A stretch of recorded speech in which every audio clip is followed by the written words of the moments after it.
આજે સ્થાયી સમિતિની બેઠકમાં કુલ 35 દરખાસ્તો ચડાવવામાં આવી હતી, જેમાંથી 3 મુલતવી રહી છે અને 32 દરખાસ્તને મંજૂર કરવામાં આવી છે.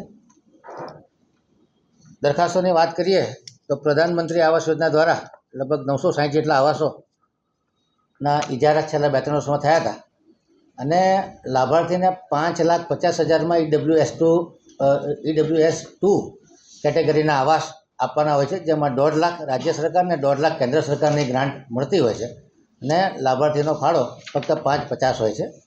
જે તે વખતે ઇજારા ઊંચા હોવાને લીધે લાભાર્થી પાસે ફાળો લેવા નક્કી કર્યું હતું. આમાંથી આ લાભાર્થી ફાળો નહીં લેવાનું અને આ તમામ પૈસા કોર્પોરેશન ભોગવે, જેથી કરીને ગરીબ અને મધ્યમ વર્ગના લોકોને ફાયદો થાય. લગભગ 17 કરોડ 56 લાખ જેટલું ભારણ કોર્પોરેશનને પડશે, પરંતુ તમામ ગરીબોને ફક્ત 5,50માં જ EWS2 કેટેગરીના આવાસો આપવામાં આવશે.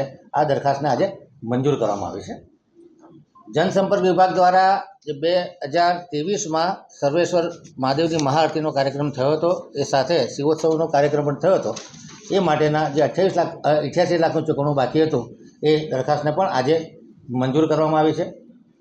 બ્રિજ પ્રોજેક્ટ શાખા દ્વારા રાજ્ય સરકારની સૂચના મુજબ દરેક બ્રિજ, વડોદરામાં લગભગ 47 જેટલા બ્રિજ અને નાળાઓ આવેલા છે, તેનું પ્રી મોન્સૂન મે મહિનામાં અને પોસ્ટ મોન્સૂન ઓક્ટોબર મહિનામાં ઇન્સ્પેક્શન કરી અને જે કોઈ સૂચનો કન્સલ્ટન્ટ આપશે એ પ્રમાણે રિપેરિંગ કે એનું રિસર્ફેસિંગની કામગીરી કરવામાં આવશે. આ રાજ્ય સરકાર અને હાઈકોર્ટના ઓરલ ઓર્ડરના હિસાબે આ બે કન્સલ્ટન્ટની નિમણૂક કરવામાં આવી છે. એ કામને મંજૂર કરવામાં આવ્યું છે.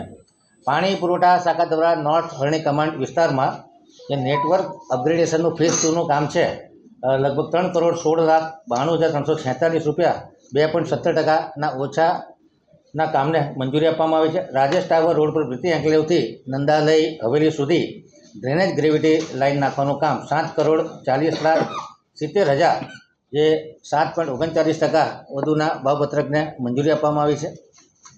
વહીવટી વોર્ડ 12માં અકોટા સ્ટેશન રોડ પર દુલા સ્ટ્રીટ ગાર્ડનથી હયાત ટ્રંક સુવર ગ્રેવિટી લાઇનમાં જે ભૂવો પડ્યો હતો, ભંગાણ સર્જાયું હતું, અને 67 3C હેઠળ કામને જાણમાં લેવામાં આવ્યું છે. સયાજીબાગ જૂ શાખા દ્વારા જે વાર્ષિક ઇજારાથી બાંધકામનો ઇજારો હતો 2 કરોડની મર્યાદામાં, એ ઇજારાને વધુ અભ્યાસ માટે મુલતવી રાખવામાં આવ્યો છે. રોડ પ્રોજેક્ટ શાખા દ્વારા લાલગુરુ સર્કલ વોર્ડ નંબર 11ની ઓફિસથી લાલગુરુ સર્કલ સુધીનો 30 મીટરના રસ્તાનું વાઇડનિંગ કરી carpet, seal coat, divider, road fixture અને ફૂટપાથ 1.20 મીટરના કામને 17.50%ના વધુના ભાવપત્રકને, કે જેનું ફાઇનલ અંદાજ 9 કરોડ જેટલો થવા જઈ રહ્યો છે, જેને મંજૂરી આપવામાં આવી છે. એવી જ રીતે શોષણ 4 રસ્તાથી હનુમાનજી મંદિર સુધીનો 40 મીટરનો રસ્તો પણ 12,89,17.50% વધુના ભાવપત્રકને મંજૂરી આપવામાં આવી છે. ભવન સર્કલથી બરોડા ડેરી થઈને પ્રતાપનગર બ્રિજ સુધીનો રસ્તો, એ પણ 7.31 કરોડ 17.50% વધુના ભાવપત્રકને મંજૂરી આપવામાં આવી છે. ઉત્તર ઝોનમાં 7 કરોડની નાણાકીય મર્યાદામાં વાર્ષિક ઇજારાથી DBM BC લિક્વિડ સિલકોટ કરવાના કામમાં 7 કરોડનો જે મૂળ ઇજારો હતો, એની પર 1.75 કરોડની નાણાકીય મર્યાદા વધારવાની મંજૂરી આપવામાં આવી છે. ભવન સ્કૂલથી સુસેન 4 રસ્તા સુધીનો રોડ વાઇડનિંગ કરી વોલ ટુ વોલ કરી કાર્પેટ, સિલકોટ, ડિવાઈડર અને 1.20 મીટરનો ફૂટપાથ તથા રોડ ફિક્સર સાથેના રોડ, થર્મોપ્લાસ્ટિક પેન્ટ સાથેના રોડને મંજૂરી આપવામાં આવી છે, જેનું કિંમત 11.64 કરોડ અને 17.50% વધુના ભાવપત્રકને મંજૂરી આપવામાં આવી છે.